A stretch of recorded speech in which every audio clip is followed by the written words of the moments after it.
Hey guys, welcome to another Friday. Bet you're wondering how I managed to change shirts while juggling. It's all in the... Really quick, I wanted to show you guys this picture taken on the set of Fifi this past weekend.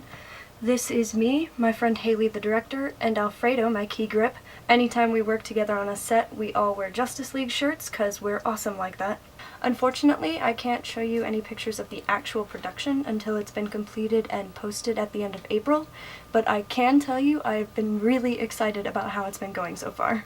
Also, if we go back to the picture, you'll notice my face, which is the face of me trying not to burst out laughing after one of our young actors wandered behind the setup camera and said, "You guys are beautiful." I lost it right after the picture was taken. Now, Luluko discussed her views on conventions and comparisons between the larger and smaller ones, and asked us what our favorite ones to go to were. And as much as I enjoy conventions, I've only actually been to 3 of them, because I only started going to conventions in 2008.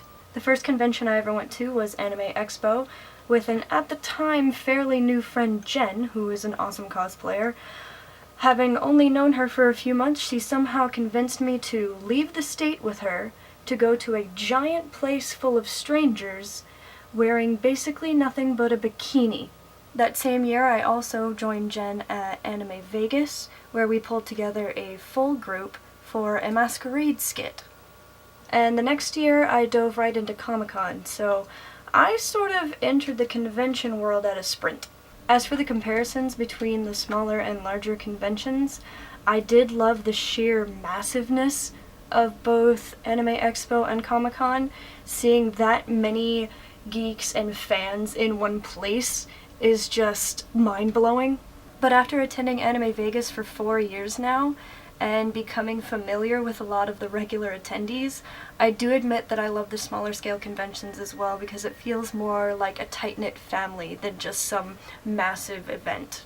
However, for the one that I looked forward to the most, it does have to be Comic-Con, just because there are so many things to see and so many things to do there.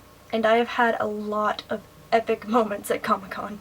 I've gotten to see the cast of The Big Bang Theory be just as hilarious in person as they are in the show. I was 5 feet away from a poorly disguised Nathan Fillion who was questioning Joss Whedon during his panel. And in a single day, I met James Marsters and ran into a pre-Glee Darren Criss, who was hilarious and down-to-earth and just kinda chatted with me and my friends for a while because he was just sort of wandering around the convention trying to figure out where to go. Also, one of the main reasons I go to conventions is to both see and wear costumes, and they are generally more epic at the bigger conventions. And before I wander away from this topic, 3 conventions that I haven't been able to attend yet but would really love to are Gallifrey 1, LeakyCon, and DragonCon. Gallifrey 1 is a Doctor Who convention held in Los Angeles. LeakyCon is a Harry Potter convention that I think is usually in Florida but is in Chicago this year. And DragonCon is just a general con that's held in Georgia. And suddenly it's 8 o'clock and I need to take a 30-minute break to watch The Return of Community. And I'm done. I won't spoil anything for anybody, but it was hilarious and I am so glad it's back on the air.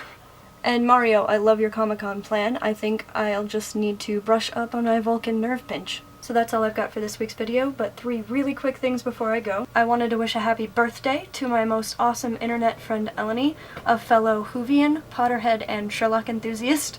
This will be a day late by the time it's up, but I don't care. 1 more week until the games begin. And check out what I got just in time for St. Patrick's Day. Alright, I'll see you guys next week.